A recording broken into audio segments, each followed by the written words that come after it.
The humid Georgia night clung to Victoria like a second skin. Fireflies blinked in the darkness, their tiny lights mocking the black void that had swallowed her best friend, Estelle. Estelle, with her infectious laugh and bright spirit, had vanished 3 days ago.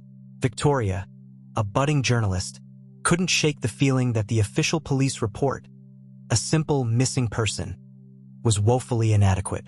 Estelle had last been seen leaving the Blue Moon, a dimly lit bar on the outskirts of Savannah. Victoria had been there too, but left early, a migraine throbbing behind her eyes. Now, the memory of Estelle's cheerful wave goodbye felt like a cruel twist of fate. Sheriff Craig Miller, a man with a face etched by years of sun and suspicion, was polite but dismissive. "We're following all leads, Miss Victoria. Savannah's a big place. People get lost."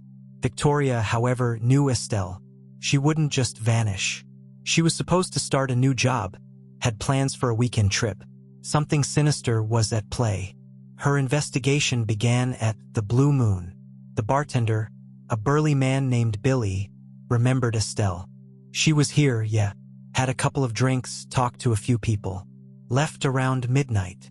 "Did you see who she left with?" Victoria asked, her voice tight. Billy shrugged. "Nah, it was busy, but she seemed fine. Happy, even." Victoria's instincts screamed otherwise. The atmosphere in the bar that night had been thick with tension, a strange undercurrent that she couldn't quite place. She remembered a man with piercing blue eyes, watching Estelle from a dark corner. He had made her uneasy, but she had dismissed it as paranoia. She started digging into Estelle's life, searching for any clues that might have been overlooked. Estelle, a free spirit, had a wide circle of friends, some of whom were less than savory. There was the ex-boyfriend, a volatile man named Marcus, known for his violent outbursts. There was the new acquaintance, a wealthy art collector named Julian, who had taken a sudden interest in Estelle's photography. Victoria also discovered Estelle had been working on a photography project that had taken her to some of the city's forgotten corners. She had been documenting the lives of the homeless, the addicts, the ones society had deemed invisible. Was it possible that her work had led her into danger? She found Estelle's apartment, a small, cluttered space filled with art supplies and half-finished projects. A single photograph lay on the kitchen table, a stark black and white image of a dilapidated warehouse on the edge of the city. The warehouse, known as the Silo, was a notorious spot for drug deals and illegal activities. Victoria felt a chill run down her spine. Was this where Estelle had gone? Had she stumbled upon something she shouldn't have seen? She decided to visit the Silo, a dangerous decision, but one she felt compelled to make. The warehouse loomed in the twilight, a skeletal structure against the fading light. The air was thick with the stench of decay and something else, something acrid and metallic. Inside, the warehouse was a maze of shadows and debris. She moved cautiously, her footsteps echoing in the silence. She found a discarded camera, Estelle's camera, its lens shattered. A single photograph lay on the floor, a close-up of a symbol, a strange, intricate design etched into the concrete wall. The symbol was familiar, a twisted knot that she had seen before, but couldn't quite place. It was a symbol of something dark, something ancient. As she examined the photograph, she heard a sound, a soft rustling in the shadows. She turned, her heart pounding, and saw a figure standing in the darkness. It was a woman, her face obscured by a dark hood. "You shouldn't be here," the woman said, her voice raspy. "This place is dangerous." Victoria, her voice trembling, asked, "Who are you? What do you know about Estelle?" The woman hesitated, then stepped into the light. Her face was gaunt, her eyes filled with a deep sadness. "My name is Rosemary. I knew Estelle.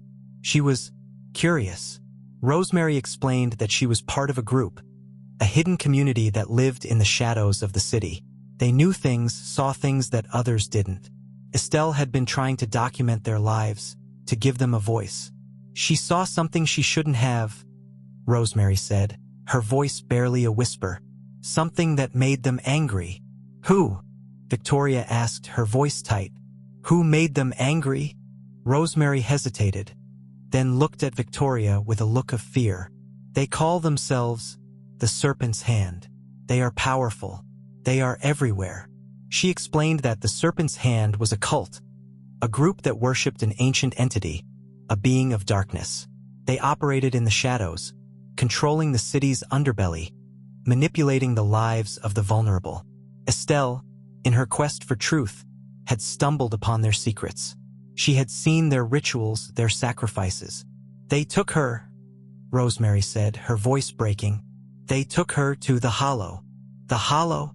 Victoria asked, her voice a whisper. Rosemary pointed towards a dark, gaping hole in the warehouse floor, a hole that led into the city's forgotten tunnels. "It's their sanctuary. It's where they take their offerings." Victoria felt a wave of nausea. The Hollow, a place of darkness and sacrifice. She knew she had to go there to find Estelle, to bring her back. She looked at Rosemary, her eyes filled with determination. "I'm going in," she said. "I'm going to find her." Rosemary shook her head, her eyes filled with fear. "You can't. It's too dangerous. They will kill you." But Victoria was already moving, her footsteps echoing in the darkness as she descended into the depths of the Hollow. She had to find Estelle, even if it meant facing the darkness itself. As she descended into the darkness, a chilling thought struck her. The symbol she had seen in the photograph, the twisted knot, it wasn't just a symbol. It was a map of the Hollow, and she was following it. The Hollow yawned before Victoria, a gaping maw in the earth's belly, swallowing the already meager light. The stench of damp earth, decay, and something acrid, something akin to burnt offerings, assaulted her senses. Rosemary's warnings echoed in her mind, but the thought of Estelle, trapped in this abyss, spurred her onward. She descended into the darkness, her flashlight beam cutting a swathe through the oppressive gloom. The air grew colder, the silence heavier, broken only by the drip, drip, drip of unseen water and the scuttling of unseen things. The tunnel walls, slick with moisture, were adorned with the same twisted knot symbol, now appearing less like a design and more like a brand, a mark of ownership. The tunnel twisted and turned, leading her deeper into the earth. She found remnants of a forgotten civilization, crumbling brick walls, rusted pipes, and the ghostly outlines of abandoned machinery. It felt less like a tunnel and more like the arteries of a dying beast. She found more photographs, Estelle's photographs. They documented the descent, the same path Victoria was now taking. But the later photos were disturbing, showing figures in dark robes, their faces obscured by masks, their hands holding strange, ritualistic objects. The last photograph was a blur, a chaotic swirl of motion and shadow, ending abruptly. Victoria's heart hammered against her ribs.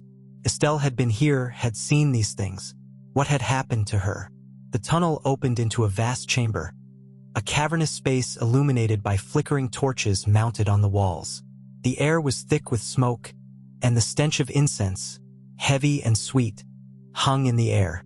The chamber was a macabre scene, a grotesque parody of a place of worship. At the far end, a group of figures in dark robes stood around a raised platform, their heads bowed in silent reverence. In the center of the platform, a figure lay bound, bathed in the eerie glow of the torchlight. It was Estelle. Victoria's breath caught in her throat.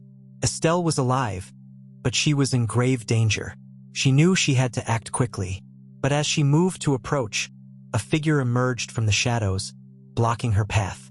It was a man, tall and imposing, his face obscured by a mask of bone, his eyes glowing with an unholy light. "You should not have come here," he said, his voice a chilling whisper. "This place is sacred." Victoria, her voice trembling but defiant, said, "Where is Estelle? What have you done to her?" The masked figure chuckled, a dry, rasping sound. "Estelle? She is a sacrifice, an offering to our master." Victoria's blood ran cold. Sacrifice, offering. The words hung in the air, heavy with menace. The masked figure raised his hand, and the robed figures turned towards Victoria, their eyes glowing with the same unholy light.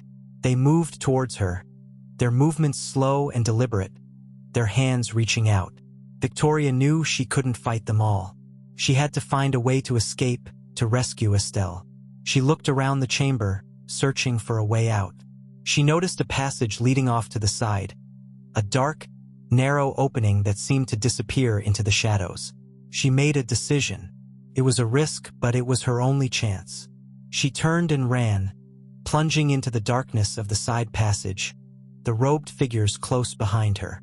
The passage twisted and turned, leading her deeper into the labyrinthine depths of the hollow.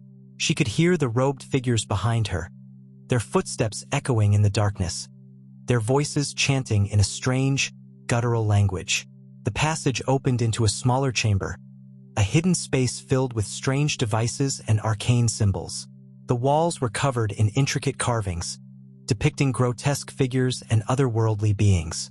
In the center of the chamber, a device hummed with an eerie energy, its surface glowing with a pulsating light. It was a machine of some kind, its purpose unknown. As Victoria examined the device, she heard a sound, a soft whisper in the darkness. "Help me," the voice said, barely audible.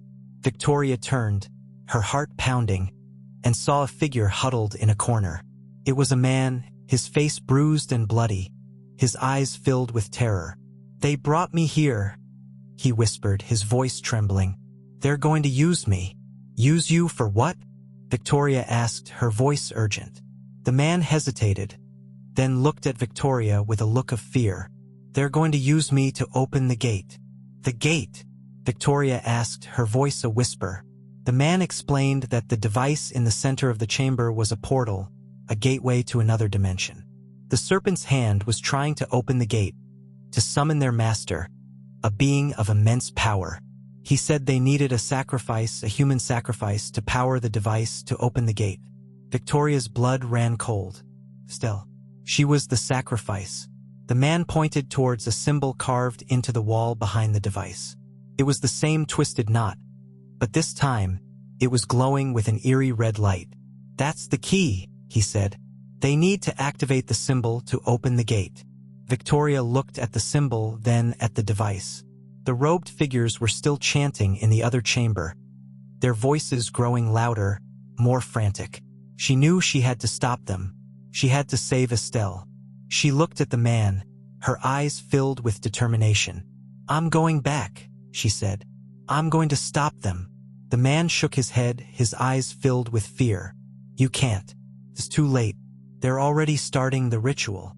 But Victoria was already moving, her footsteps echoing in the darkness as she rushed back towards the main chamber. She had to save Estelle, even if it meant facing the darkness itself. As she burst back into the main chamber, the scene was even more chaotic. The robed figures were chanting louder, their movements more frenzied. The masked figure was standing over Estelle, his hand raised, holding a dagger. He was about to plunge the dagger into her chest. Victoria screamed, "No!" The masked figure turned, his eyes glowing with an unholy light. He raised the dagger, his hand trembling, and looked at Estelle, then at Victoria. Then he made a decision. He turned back to Estelle, his hand still raised, the dagger poised above her heart. The dagger, poised above Estelle's heart, shimmered in the torchlight, a chilling testament to the impending sacrifice. Victoria's scream echoed through the cavernous chamber, a desperate cry against the encroaching darkness. The masked figure, his bone mask a grotesque mockery of humanity, hesitated, his glowing eyes flickering between Estelle and Victoria. The robed figures, their chants reaching a fever pitch, swayed rhythmically, their movements mirroring the pulsating energy emanating from the strange device in the hidden chamber. Victoria, adrenaline surging through her veins, knew she had to act. She couldn't let them sacrifice Estelle, couldn't allow them to open the gate, to unleash whatever horror lay beyond. She scanned the chamber, searching for anything she could use as a weapon, anything that could disrupt the ritual. Her gaze fell upon the strange symbols carved into the walls, the same twisted knots that had guided her through the labyrinthine tunnels. She remembered the man's words, the glowing symbol that was the key to the gate. If she could disrupt the symbols, disrupt the flow of energy, she might be able to stop them. She moved quickly, darting between the robed figures, her movements agile and desperate. They turned towards her, their eyes glowing with an unholy light, their hands reaching out, but she was too fast. She reached the wall, her fingers tracing the glowing symbol. It pulsed with a dark energy, a malevolent hum that vibrated through her fingertips. She knew she had to break the connection to sever the flow of power. She grabbed a nearby torch, its flames flickering wildly, and pressed it against the symbol. The stone hissed and cracked, the glowing light sputtering and dimming. The robed figures cried out in pain, their chants faltering, their movements becoming erratic. The masked figure, enraged, turned towards Victoria, his dagger dripping with Estelle's blood. He lunged towards her, his movements swift and deadly. But Victoria, fueled by desperation, dodged his attack, the dagger slicing through the air inches from her face. She grabbed a discarded ritualistic knife, its blade tarnished and dull, and faced the masked figure, her eyes filled with defiance. The chamber was a whirlwind of chaos, the robed figures stumbling blindly, the masked figure's rage echoing through the stone walls. The strange device in the hidden chamber began to sputter and spark, its pulsating light growing erratic. The gate, the unseen portal, began to waver, its edges flickering and distorting. The masked figure, realizing the ritual was failing, let out a guttural roar. He raised his dagger, his eyes burning with an unholy light, and lunged towards Victoria, his movements fueled by desperation. Victoria met his attack, her movements frantic but determined. The ritual knife clashed against the dagger, the sound echoing through the chamber. They fought, their movements a blur of motion and shadow, their breaths ragged and desperate. In the midst of the chaos, Estelle, her bonds loosened by the disruption of the ritual, managed to free herself. She grabbed a heavy stone carving, its surface jagged and sharp, and struck the masked figure from behind, the blow landing with a sickening thud. The masked figure stumbled, his mask shattering, revealing his face. It was Julian, the wealthy art collector, Estelle's supposed admirer. His eyes, filled with a fanatical zeal, stared at Victoria and Estelle, his voice a rasping whisper. "You cannot stop it," he said, his voice filled with a desperate conviction. "The master will rise." He collapsed to the ground, his body twitching violently. The robed figures, their power waning, fell to their knees, their eyes filled with terror. The chamber was silent, the only sound the crackling of the dying torches and the sputtering of the strange device. The gate, its form wavering, began to shrink, its dark energy dissipating. Victoria, her body trembling, looked at Estelle, her eyes filled with relief. They had stopped the ritual, had prevented the gate from opening. But the relief was short-lived. The strange device, despite its erratic movements, began to emit a high-pitched whine, a sound that resonated through the chamber, vibrating through their bones. The symbol on the wall, though cracked and damaged, began to glow again, its red light pulsing with a renewed intensity. The gate, despite its shrinking form, began to expand, its dark energy surging. A figure emerged from the shadows, a figure cloaked in darkness, its face obscured by a hood. It was a being of immense power, its presence filling the chamber with an oppressive dread. "You have interfered," the figure said, its voice a chilling whisper that echoed through the chamber. "You have disrupted the master's ascension." The figure raised its hand, and the chamber began to shake, the walls crumbling, the floor cracking. The strange device pulsed with a blinding light, and the gate, now fully formed, opened wide, revealing a swirling vortex of darkness. "Now," the figure said, its voice a triumphant roar, "witness the dawn of a new age." From the depths of the vortex, a monstrous form began to emerge, its silhouette a grotesque amalgamation of shadows and tendrils. The air grew thick with a suffocating darkness, and the scent of burnt offerings intensified, filling their nostrils with a sickening sweetness.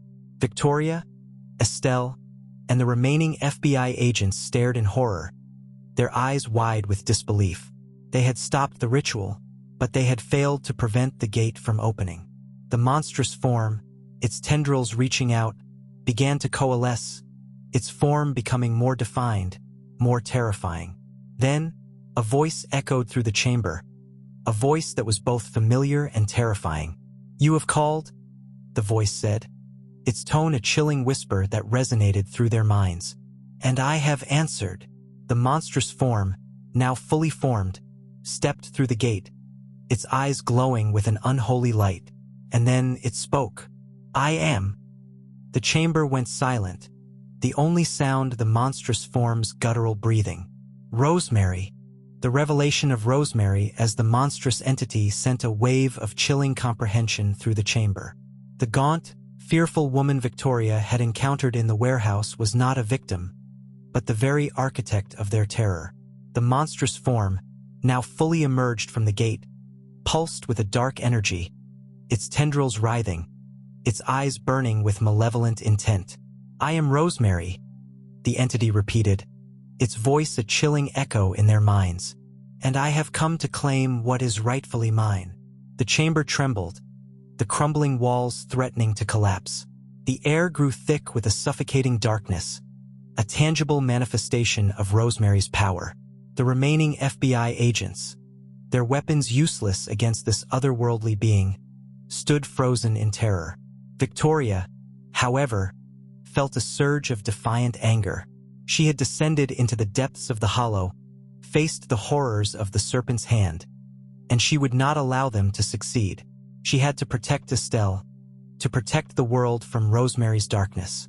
She looked at Estelle, her eyes filled with determination. "We have to stop her," she said, her voice trembling but resolute. "We have to close the gate." Estelle, her face pale but her spirit unbroken, nodded. "How?" she asked, her voice barely a whisper. Victoria remembered the strange device in the hidden chamber, the portal generator. She remembered the glowing symbol, the key to the gate. If they could disrupt the device, sever the connection to the gate, they might be able to banish Rosemary back to her dimension. "The device," she said, her voice urgent. "We have to destroy the device." They moved quickly, their movements agile and desperate, dodging the writhing tendrils of Rosemary's monstrous form. They reached the hidden chamber, the device still humming with an eerie energy, its surface pulsating with a dark light. The symbol on the wall, though cracked and damaged, still glowed with an intense red light. It was the conduit, the link between the device and the gate. Victoria grabbed a heavy stone fragment, its jagged edges sharp and dangerous. "Estelle," she said, her voice firm, "we have to break the symbol. Now." Together, they struck the symbol, the stone fragment shattering against the wall. The symbol flickered and sputtered, its red light dimming. The device began to whine, its humming growing erratic, its pulsating light flickering wildly. Rosemary, sensing their intent, let out a guttural roar. Her monstrous form surged towards them, its tendrils lashing out, its eyes burning with rage. "You cannot stop me," she roared, her voice echoing through the chamber. "The gate will not close." But the device, its energy disrupted, began to overload. Sparks flew, and the air crackled with raw power. The gate, its form wavering, began to shrink, its dark energy dissipating. Victoria and Estelle, fueled by adrenaline and desperation, continued to strike the symbol, their movements frantic and determined. The chamber was a whirlwind of chaos, the device sputtering and sparking, the gate shrinking, and Rosemary's monstrous form writhing in rage. The symbol shattered, its red light extinguished. The device let out a final, deafening screech, and then went silent, its pulsating light dying out. The gate, its form now unstable, began to collapse, its swirling darkness imploding upon itself. Rosemary's monstrous form, its connection to the gate severed, began to disintegrate, its tendrils dissolving into wisps of smoke. "No!" she screamed, her voice a chilling echo in their minds. "You have ruined everything." Her form dissolved completely, leaving behind only a lingering sense of dread and the acrid scent of burnt offerings. The gate vanished, leaving behind only a faint shimmer in the air. The chamber was silent, the only sound the crackling of the dying torches and the rubble settling on the floor. Victoria and Estelle, their bodies trembling, their breaths ragged, looked at each other, their eyes filled with relief and exhaustion. They had done it. They had closed the gate, banished Rosemary, and stopped the Serpent's hand. The remaining FBI agents, their terror replaced by awe, moved cautiously into the chamber. They found Victoria and Estelle, their faces streaked with dirt and sweat, but their eyes filled with a hard-won victory. The investigation into the Serpent's hand continued, uncovering the full extent of their network, their influence reaching into the highest echelons of society. The city, once shrouded in darkness, began to heal, its wounds slowly closing. Estelle, though scarred by her experience, emerged stronger, her spirit unbroken. She continued her photography, her work now imbued with a deeper understanding of the city's hidden corners, its forgotten souls.